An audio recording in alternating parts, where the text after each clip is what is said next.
Hello, everyone, and welcome to a brand new episode of Set Lusting Bruce, your podcast all about Bruce Springsteen, his music, and mostly his fans. I am your host, Jesse Jackson. We are getting off the Bruce train, though I'm sure he will come up. And we are talking a little bit of everything: celebrity interviews, paparazzi, writing. So, Nadja, welcome to the podcast. Thank you so much. Yeah, so why don't you introduce yourself and tell us a little about yourself? So I am a entertainment journalist and podcast host now, which is so funny. I'm based in New York City, and I'm also a paparazzi photographer. So I've taken my best behind the scenes stories of interviewing celebrities and photographing them, and everything else, and put them into a series of books that I've self-published.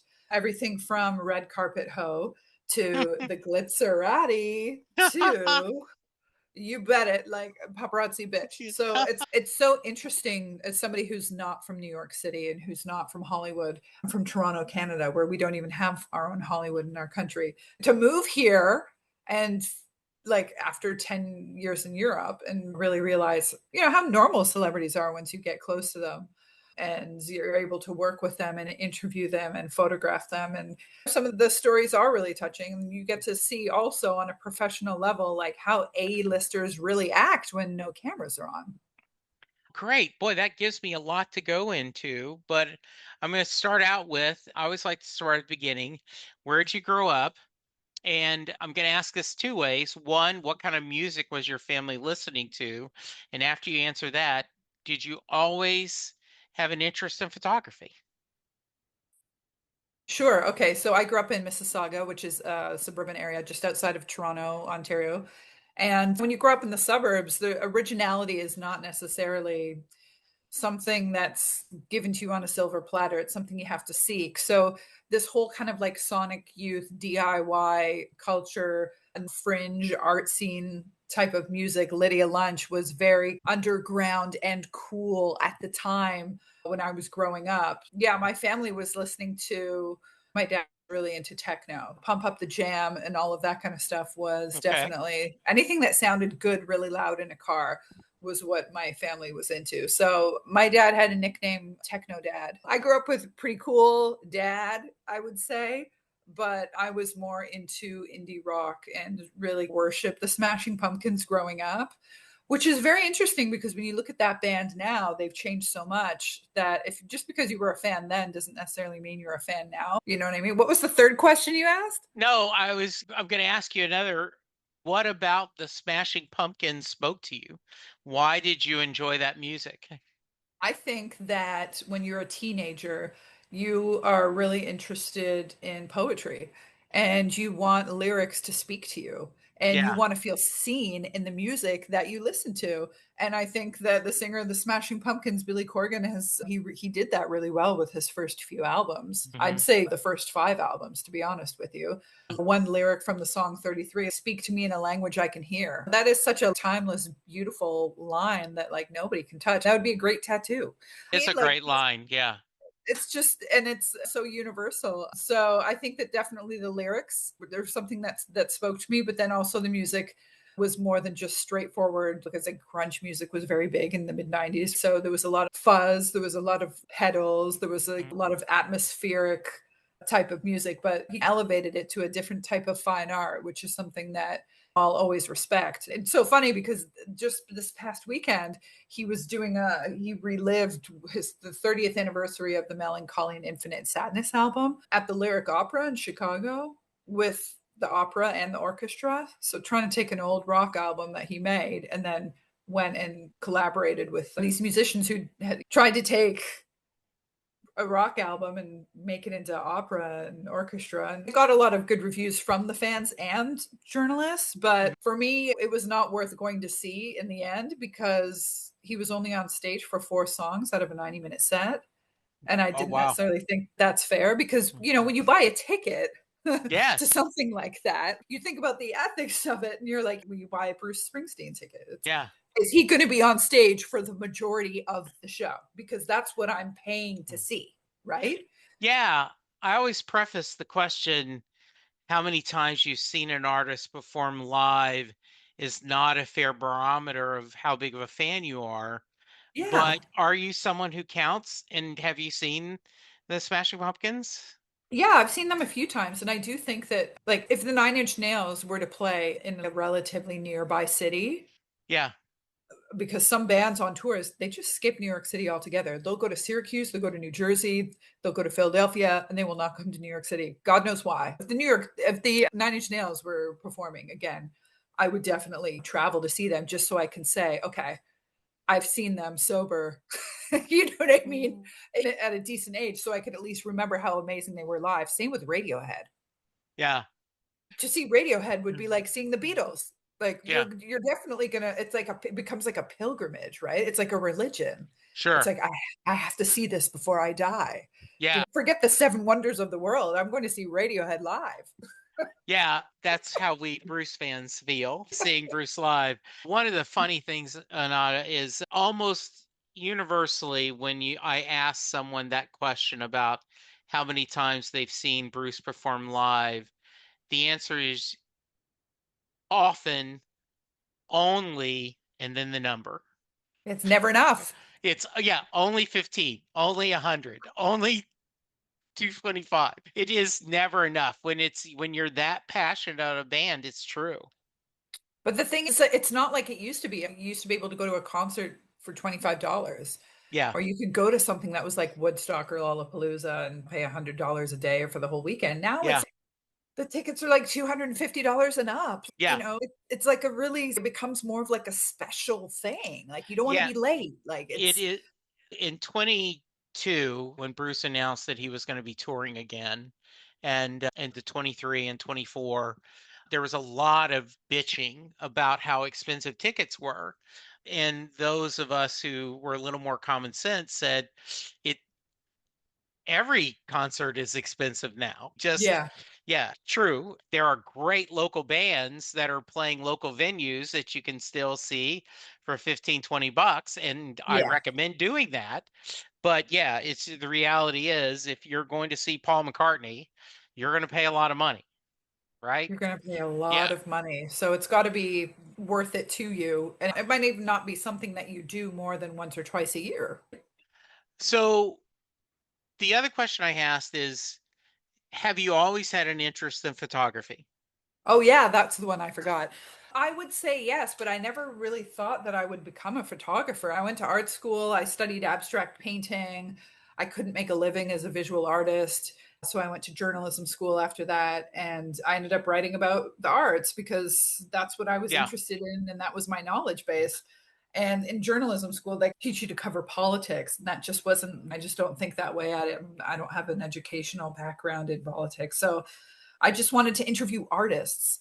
And so I wrote about painters and visual artists, like Jeff Koons, the Andy Warhol type of artists that we have Okay. today, Marina Abramovic, these types of people. And then I realized it's too niche to reach a lot of people. So I thought, let's go into entertainment and try celebrities. And it worked. People want to see interviews with actors who are famous, talk about their work. They could talk about anything. So did I think I would ever become a photographer? No, not at all. But when I moved to Berlin in 2010, I needed a nightlife job because that city is really dependent on the nightlife economy. Many of the nightclubs open at midnight, and I couldn't be a DJ. I know that was not my skill. So I got one job for one party promoter being a nightlife photographer, and that was my way in. And I worked from midnight to 4 or 5 a.m. And I What worked every weekend. what Yeah. brought you to Berlin?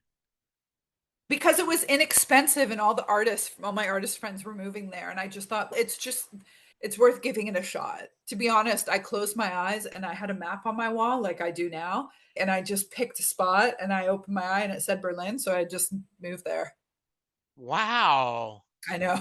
It's so ridiculous. I had an ex-boyfriend who did the same thing, and that's how he ended up in Canada. It's like, Did now were did you go not knowing much of the language?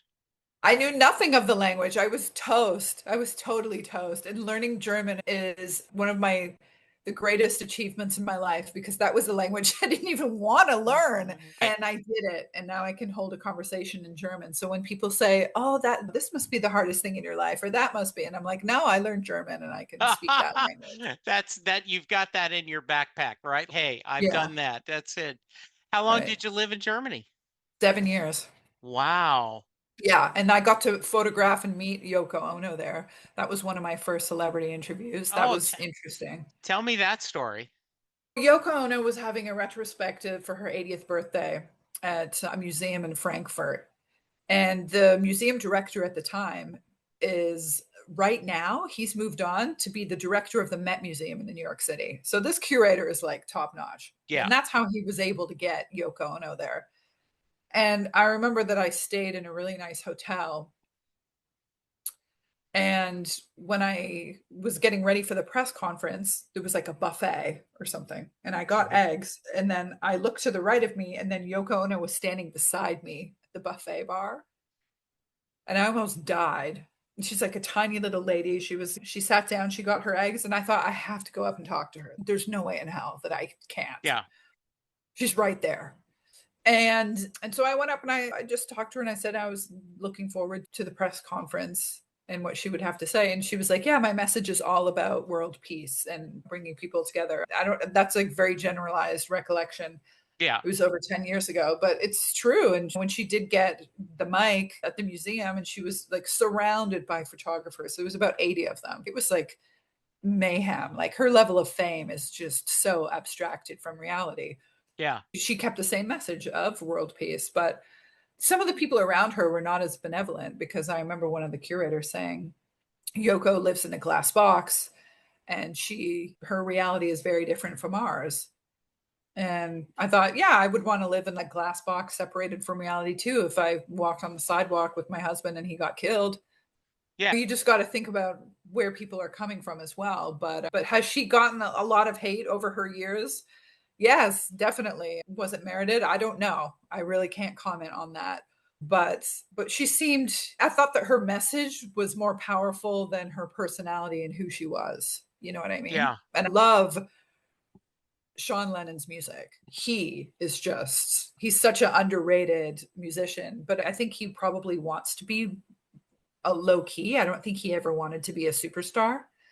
And then I did get a chance to interview Sean Lennon, who released a photo book actually last year. And I Mhm. got to take a picture of him backstage, like interviewing him. And Sean Lennon is, or sorry, not Sean Lennon. Julian. What Julian Lennon? Yeah. Yes. So Julian Lennon is the photographer. And he released a photo book. So he lives in Monaco and he just carries around, he's a motorcyclist. So he carries around like a camera and shoots everywhere he goes, his travels. He was commissioned to shoot the royal wedding of the Prince of Monaco. Like he's so well connected, right? Because he's been Yeah. born into this family. But I do think that he's going to be having major photo retrospectives coming up. But he's an amazing artist and he's also just a really down to earth, nice person. I was blown away by Julian Lennon. He's an incredible person and his photos are good too. Yeah. When so as you started as you started slowly taking pictures and doing interviews, was there a road to Damascus moment where you go, holy crap, I think I can make a living at this? Was there a singular moment or was it a combination? Of the photos or the photos and the writing together? Yeah, both together. I've always been a freelance writer. Now it's dying out just because the media or the traditional legacy media is dying. And the good news is that we have podcasts and we have social media, and that's how a lot of us get our news nowadays. But I Yeah. also think the tone of podcasts is a lot more interesting than a news article, which can be a little bit robotic and distant. But a podcast is a conversation. It's something you get to listen in on, like you're at a party or something Yeah. like that. But yeah, I always fought tooth and nail to make a living as a freelance journalist, and I did it. I did it for 15 years. I wrote for Vice magazine. I was a correspondent from Berlin for the US chapter. And then I wrote for Architectural Digest, Vanity Fair London, The Guardian. I wrote for them for 5 years. And I would just bother my editors with emails and ideas to just like, Salma Hayek is going to be at the Venice Film Festival. I want to go and interview her. All right, you want to go? Go, pay your own way. And I was able to make a lot of stuff happen, but just by taking those chances and paying my own way and just fighting and elbowing my way to get to the front and being able getting okay, you have 5 minutes. Like I was able to get my time slot so I could deliver the stories to my editors. So I knew that I could make it happen. And I just had a camera with me and just thought, if I'm going to be meeting these famous people, I might as well just take a picture of them while I'm there. And Yeah. then I thought, and then I ended up selling the photos later. I ended up joining a photo agency called Backgrid, which is actually a paparazzi agency. And so I thought, when I do these red carpet events, I'll take pictures of the celebrities and I'll upload them to the agency. And then they started selling to the Daily Mail, to Page Six, to international publications in Australia, all over Europe, Asia. And I just thought, wow, photos of celebrities sell all over the world. It's wild. It's Hmm. unbelievable. When I see like the commission statement at the end of each month, I'm like, all right, my photos are everywhere. This is great. But I don't sell every photo that I take because then I wouldn't have ownership over them. When did you, so a couple of questions. When did you, was it a slow transition of, or has it always been the same thing of being a journalist, then like a photographer, and then a paparazzi? Was it all in one thing, or you just moved slowly through that? Yeah, I'd say it's all in one. I was more doing more writing up until I would say 2022, and that's when things started to really dry out. Yeah. And then I was like, all right, I got to do something else. Like I got to, Yeah. find another job because the media is just dying and it's not the editor's fault is what I'm trying to say. They don't have the Sure. budget. They don't have the budget. Well, I and read, yeah. print print magazines are hurting, and I mean, there is, newspapers are hurting. It is just the entertainment world is changing. What do you think is one of the most misunderstood or misconstrued of being a paparazzi, of doing that? What do you think, the cliche that everyone thinks, that you just shake your head and go, that's not true at all? I think a lot of it is. I put Yeah. together paparazzi, my favorite photos, Yeah. Sarah Jessica Parker arriving at a gala. Yeah. You know what I mean? And then who's that? Oh yeah, Michael Douglas. These are just like great photos of celebrities. The whole paparazzi thing is just to get your attention because Okay. paparazzi is something you're not supposed to do. But if I called the book Well Behaved Celebrity Photos, like I don't think that it would have the same impact. Yeah. But I think that a lot of people think that paparazzi photographers hang out outside the homes of famous people and wait for them to come out and go through their garbage and do weird things like that. But a lot of them do not do that. And that's because there's already like a predetermined deal between the photo agency and the celebrity's publicist where they know what time they're going to be coming out at and they're already in full glam Okay. and it's already a premeditated thing. There are some Hmm. celebrity photos that will bring out their camera if they see a celebrity at a, I don't know, a grocery store. And some of them are really good at that, getting them on the street and good for them. But personally, I just love doing the galas. I love doing the red carpets. I love when they're already ready to be all in full glam and I'm getting a photo that's not going to get me a lawsuit. Yeah, from you, it is a, they are there to, exactly as I'm watching the red carpet, Deliver Me from Nowhere. The new Springsteen film, it premiered. They're all walking through that. Someone like yourself, many people like yourself are there taking photographs, correct? Yeah.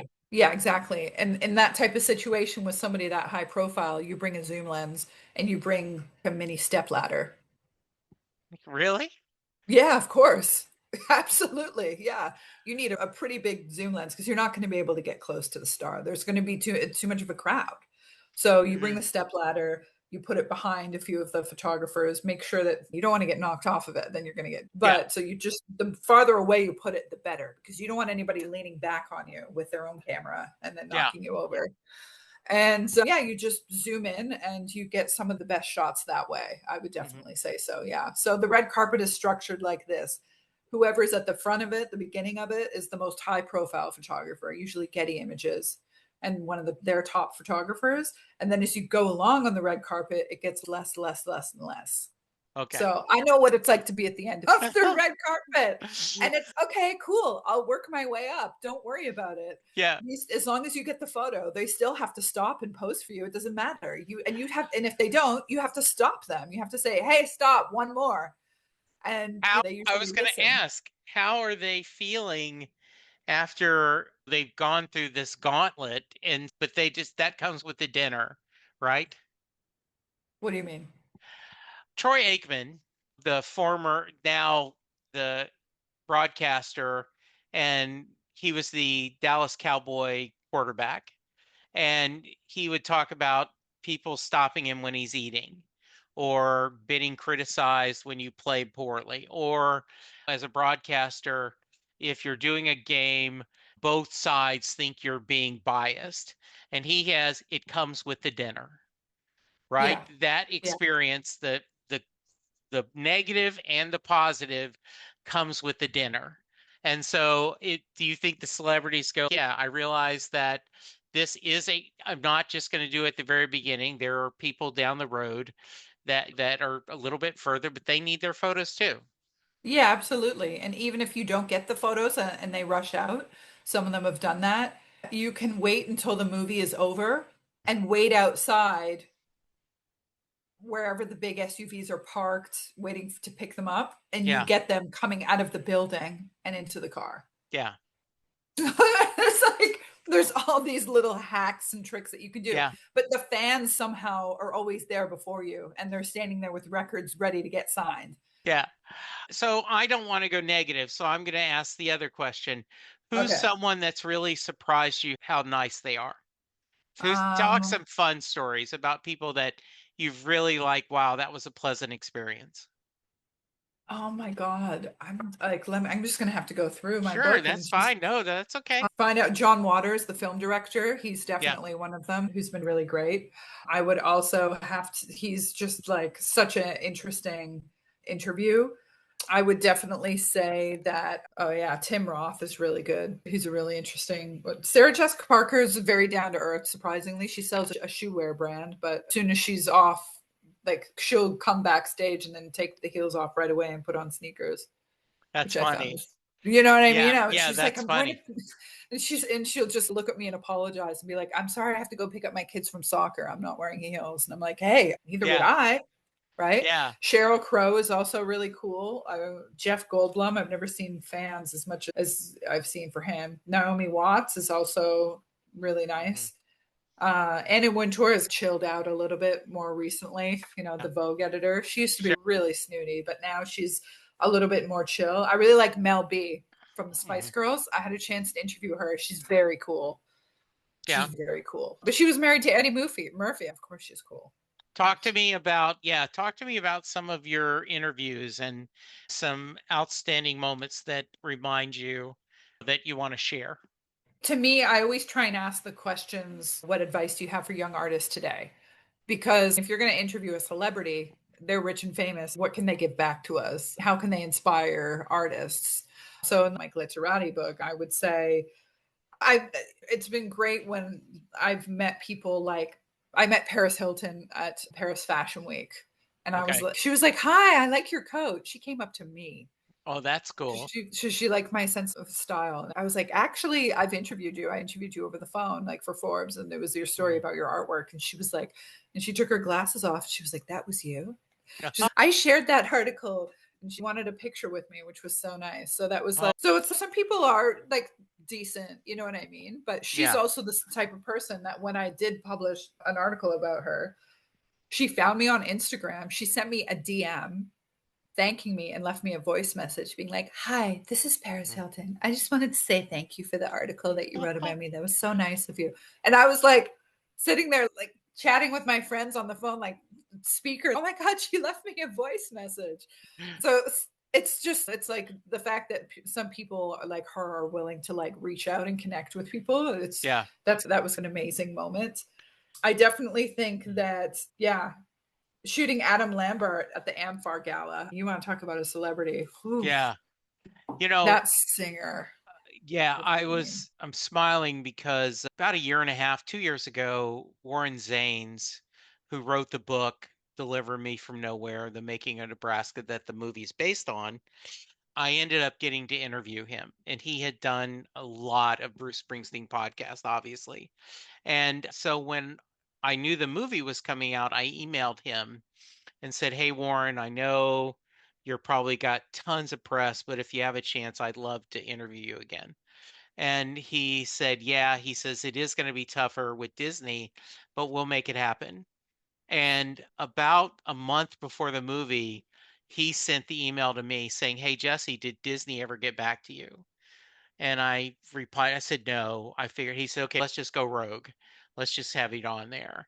And I was just like, "Okay, thank you." Wow, that's Yeah. amazing. Yeah. So I, If only everybody was that nice. yeah, like I realize but it is nice when you get someone that's, "Hey, I enjoyed visiting with you. I wouldn't mind doing it again." I know as someone who hosts a podcast, that makes me happy. Yeah. I'm thrilled when someone after the fact says, "Hey, that was fun, Jesse," and everything. I want to talk about books, then we'll talk about podcasts. So, when did you decide, "Hey, I've got enough photos, I got enough stories. I think I want to publish something." Talk through me that. It's really hard because you look at your archive of photos. Let's say a photographer goes to a red carpet event. They take on average between 200 and 600 photos just in one night. Wow. And then they have to edit it down to what they're going to send to the editor, sometimes down to 20 photos, just one Yeah. of each major star. And if you're not a major star and you're just an influencer, sometimes you don't make that cut. And then when you look at what photographers shoot in a month, that could well be over 10,000 photos. Right. So it's not necessarily about the volume, but about the editing process. Can you take, can you look at 100,000 photos that you've taken in 1 year and pick your best 100 photos and make that into a book? But it's about the overarching umbrella theme. You know what I mean? I Sure. mean, and that's really where the editing process comes through and figuring out, okay, what is it? Like, I'm going to try and do an exhibition this spring featuring the great Diane Keaton, who was so great. And when I was photographing her, she was taking pictures of me with her iPhone. She was laughing at me. It was really funny. I met her also at Paris Fashion Week. And she's a part of my series called Leading Ladies because she was one of the greatest leading ladies out there, 100%. Yeah. But it also makes you start to think about, as a theme, who are the other leading ladies of our time? And are they Right. only film actors, or are they a leading lady in philanthropy or environmentalism, or what does that even mean? So it is really about the theme. So I guess I love reading comedy books and I love short stories. So I just figured, let's do like a comedy style short story book about my interactions meeting these celebrities. And the first story, I guess it started with this one, right? This was Okay. released in 2022, which was the 100-year anniversary of the red carpet. So a lot of people don't know because they're not Hollywood nerds, but Tell me more about that. Yeah. What was the first red carpet? the first red carpet was for a film in 1922. I think it was at the Egyptian Theater in Hollywood. And the owner of the movie theater noticed that people weren't coming to see films when they premiered. So he said, let's create barricades and put a red carpet down, and people have to stand to the sides of it, and only the actors can walk through. And then people started clapping when they came out, and then people started photographing, then people started wanting autographs. And I feel like it started from there. There was no big fanfare when the 100-year anniversary of the red carpet came out. It's just my book that came out, but it was something that I wanted to honor in my own type of way. So the first story that I wrote for this book was actually a major rejection. And I flew to Las Vegas to interview Paula Abdul. And I was told that I could get time with her, but she rejected me 3 times when I met her. And I remember knocking on her hotel room door because I was told that to come and meet her and try and interview her one last time before I flew out back to New York. And her assistant was like, sorry, she's not available, and closed the door in my face. And I thought, okay, I didn't get the interview, but that's still a great story. Flying all Yes. the way on your own dime to Vegas, following around Paula Abdul at her Vegas residency where she doesn't even sing and she's lip singing. And she has her 13-year-old dog that she's pushing around in a little tram. and she's up at 3 a.m. partying with her dancers, and she's unable to do one 15-minute interview with a writer. Cool. I'm into it. It was still a great experience. It was still cool to meet her. But that profound rejection is just such a symbol for what so many of us go through in the entertainment industry. You show up for your job, you pay your own way, and you still can't even, you don't even get the privilege to do your job. I can only imagine because I have the problem of trying to get people to join me, right? Because I'm trying to knock on doors and trying to reach people. And from my perspective, like I know there are people who are quote unquote celebrities that are also huge music fans. And we had a guy on the local sports station that told the story, and this really stuck with me. He said that Nolan Ryan is a famous baseball pitcher and he has more strikeouts than anyone else and he's pitched more no hitters than anyone else.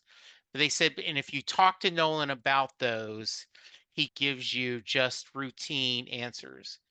But if you ask him about the 3 home runs he hit, his face lights up and he talks a minute. And so that bid, ask questions that people don't get all the time. Let Yeah, them talk absolutely. about what they're passionate about. Oh my God, I have a great example of that. David Please. Lynch. Okay. David Lynch. I got a chance to interview him before he passed. Legend, legendary film Yes. director, Twin Peaks. And I interviewed him in 2018, and it was about an art exhibition because he also made art, and he made really interesting collage art where he would paint things and then add found objects to them. And so I asked him about it. He had no interest in talking about it. I asked him about his music festival, short answers. And I was like, "So what else have you been up to?" My transcendental meditation foundation is doing well. Okay, tell me more. Have you ever tried transcendental meditation? It will change your life. He just turned into a salesman because transcendental meditation was something that changed his life, and he was so passionate to talk Right. about that. So I just let him talk about that for an hour, and it was so interesting to hear him talk about something that he actually cared about and wanted to talk about. He didn't care about talking about art or movies or anything like that.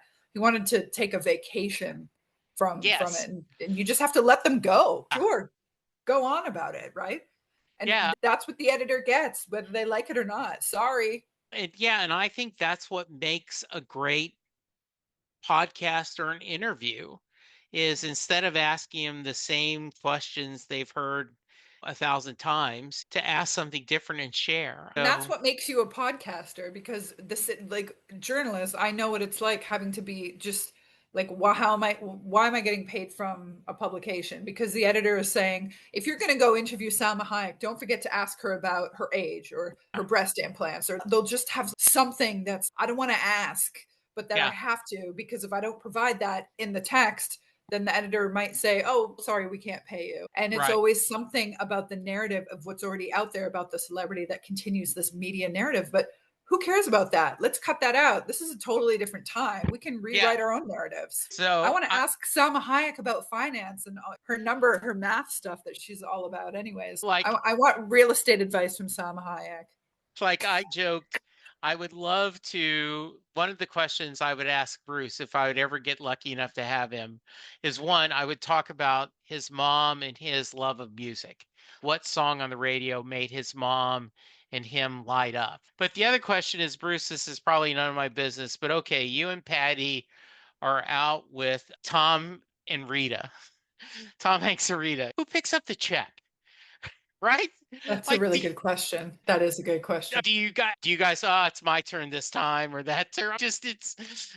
I just imagine how, because they're just friends. To Yeah. them, they're just another couple they're going out with. Yeah, no, that's interesting. And I've seen photos of Bruce with his wife walking through Italy. Like, some of the greatest paparazzi photos of is just Yeah. them walking through a random street in Yeah. Rome, like on vacation. And photos like that, I think, are really sweet, actually, Yeah, because they're just in their absolutely. normal everyday. Yeah. Yeah. Not how about how did you get into podcasting? Tell me a little. First off, tell me what the podcast is, and then tell me your origin story. Okay, so Art Stars started out as a web TV show in 2009. And I was a YouTuber before it was a popular thing. And it was really provocative to upload content in that time. And I would have a microphone, like, and it would go around like that. That's the logo, Yeah. right? Now it's like a podcast thing. It goes on the end of the microphone. But I was doing like TV reportage at art openings, and it was really funny. And I would ask provocative questions and try and bring a sense of humor to the art world, which is not something that we see because people take themselves very seriously in the art world. They all wear black, they're all a little bit pretentious, and I would go in and try and poke some fun at it. I got kicked out of many art galleries, but we got some good content. We got a lot of views. I got to interview some really famous artists. And then I did that for about, I'd say, almost 10 years. I brought it with me to Berlin and then also to, no, I stopped it in Berlin, I think. But yeah, I stopped it, I think 2016, 17. I just stopped it. I thought everybody's a YouTube. And then I just left it on the back burner, started doing more photography and writing. And then, yeah, went through a breakup earlier this year and needed a passion project. And I thought, I don't necessarily want to go to art openings anymore with a TV crew, with a cameraman and lights and an audio person and me. And I thought to go to all that effort for just a 5-minute clip is just too much. Long form interviews, why not turn Art Stars into a podcast? So Mhm. that's what I did. And I'm able to get some pretty cool, high profile guests. I've got 2 Netflix stars that I've already interviewed. I had one like supermodel who I interviewed, and I'm hoping to keep the tone positive and educational for people so they can learn something about these people who have had successful careers and who are really wealthy now and who are on TV or Netflix or on the cover of Vogue Italy or whatever, and try and learn something from them. Mhm. So some of them have given hacks and trips. Like, it's one of the women I really have to give thanks to Emma Hernan for this. So I was flying back. I was in LA interviewing Tiffany Haddish. I had 8 minutes with Tiffany. So I flew 5 hours to interview her. Insane. That's Yeah. something only I would do. So I fly to LA, and then on my way back, I'm sitting next to Emma Hernan on the plane. And then I didn't realize it till the end. And then we were getting our bags. And I said, "Are you Emma Hernan from Selling Sunset?" And she said, "Yes, I am." And I was like, "Oh my God." I got chatting with her and said, "I would love to interview you." And she says, "I'm coming here for press, actually." And I ended up being very lucky enough to get her the next day Wow. in my podcast studio in New York City. And I thought, wow, if she's willing to take a chance on me, let's just see what else I can do and make happen. Granted, when you do the in studio stuff, the costs really do add up because you're paying per hour. But I just thought this is something I could do at least once a month and try and get a few people in back to back. And it's really fun. I love the freedom of being able to ask whatever you want, and not have to worry about some editor or some publication or their agenda. Or it's just like you just invite them in, let them be themselves. You're acting like yourself, and you just let the conversation take a life of its own. So I really hope that this is something I have the opportunity to make a full-time thing one day. And I know Mhm. that's probably going to involve ad reads and sponsorship and Yeah. all types of things because it's more than just views. But I think it's a long road. And if you're passionate about it and you love it, then, it doesn't matter how long it takes to get there. Yeah, I think so. And what I always tell people is if you do something i- when people ask me about advice about starting a podcast, I tell them that make sure it's a broad enough subject that you aren't going to run out of things to talk about. To make sure it's something that you're going to enjoy talking about, even if no one listens. You're still, I want to do this because I want to hear these stories or I want to have this discussion. And then 3, just do it. Just go Yeah. out there and just be creative and have fun. And I think the most people are not going to make a lot of money off podcasting, but Yeah. you, though, have a leg up because you are a writer and you have your books and photography. So it's a little bit easier for you to make that transition. Yeah, definitely. But I do think that podcast hosts have to also be careful too, because there's some companies out there that just want to charge you money just to put you on their roster, and they're charging a lot of money. And I think Yeah. it's ridiculous. And that's why sometimes it's better to just be independent and stay that way because you Yeah. hold your own power. It's not always about, oh, I'm syndicated by this or that. Sometimes Yeah. it just really doesn't matter. You have your listeners, that's all that matters. Yeah, it is. There was a time, and I realize now then, it is certainly Josh Whedon is not someone who is in a good light currently. But when he was doing Buffy the Vampire Slayer, he said he didn't want millions who liked the show. He wanted a smaller amount that loved the show. And I Yeah. think for a lot of things, like I want people that feel good listening to the podcast and go, that made me smile. I got to hear that. That's interesting. Yeah. Yeah, exactly. What's next for you creatively? What haven't you I'm done that you want to do? I want to do 30 books before I die. So I'm like one third of the way there almost. So Okay. I'm going to do my next book to release in February. It's called Parties. It's very simple how parties have changed and how the smartphone has changed the party.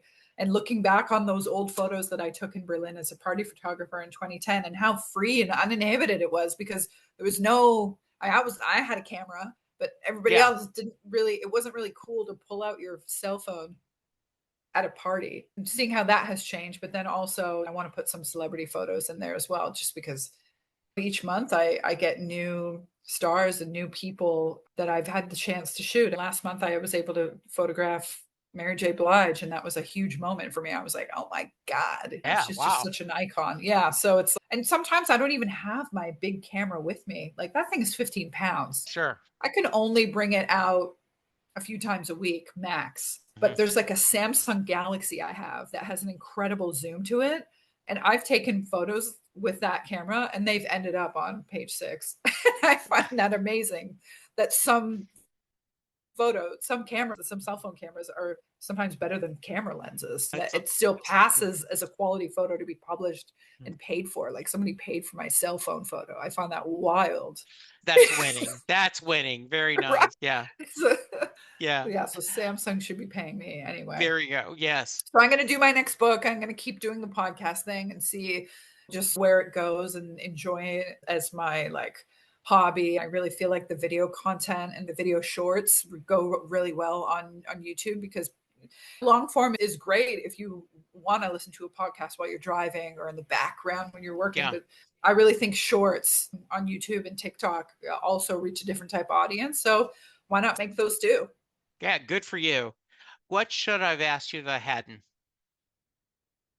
Maybe what advice I have for people who are just getting into this and want to do their own books and their own photo books and things like That that. excellent. So go ahead. So what advice do you have for people? I would definitely say if you're a photographer and you want to release your own photo book, you should definitely do it now rather than later because we forget that these podcasts that we're making and the books that we put out there into the world are going to last longer than us. Don't delay, get it done. Just make sure that you have a really strong theme. Put together 100 or 200 photos based on that theme, whether it's a location, whether it's a type of series, whether it's a neighborhood, whatever it is, make sure that you get it out there. Even if you do self publish it, at least you can say that you have published a book. A lot of people look down on that and say, oh, I'm only publishing a book if I do it with Penguin or Taschen or any of the big publishers. But you have to get started. As they say, you have to start dancing before the music begins. So it doesn't hurt to have that as a piece of your portfolio so you can send them out as Christmas gifts to industry executives or whatnot to show what you really can do when the music begins.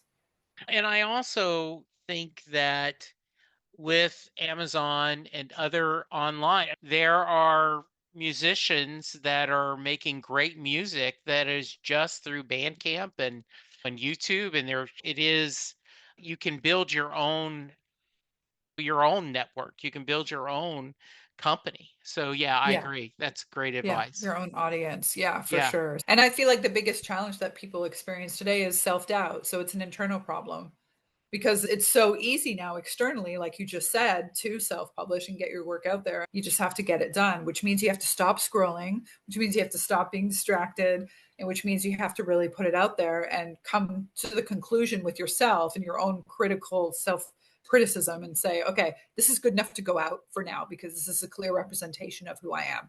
Yes, in the future, I'm going to criticize it and think it's amateur or whatever else. But you know what? I did it. I got it out there. So I have a friend named Tom who I just love, and he joked about he would never have a tattoo. And the reason why is he's an artist.